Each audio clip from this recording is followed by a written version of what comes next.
गलाकाली बिरमहाराजपुर थाना मेंढामाल गाँव ने घटिथिबार हत्याकांड घटना के नेकरी तदंत मूल करिछे पुलिस।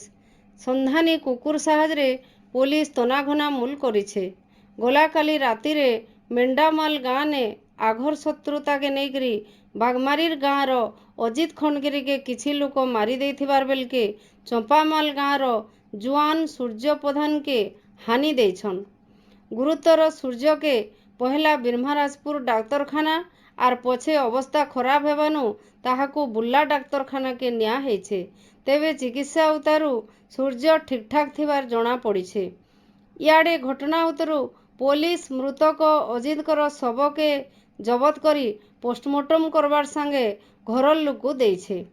गोटे शोकाकुल परिवेश भितरे गाँ श्मशान रे अजित खंडगिरींकर जुई जलिछे।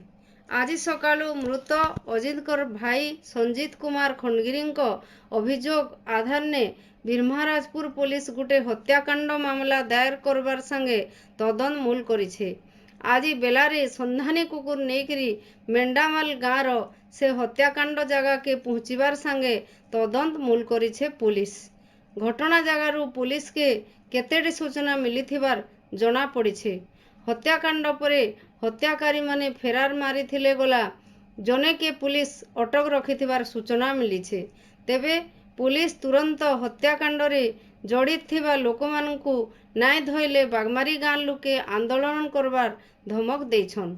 सेआडे पुलिस जल्दी सबू दोषी मानकर धरिकरी जेल के पठाबा बोली पुलिस अधिकारी सूचना देछन।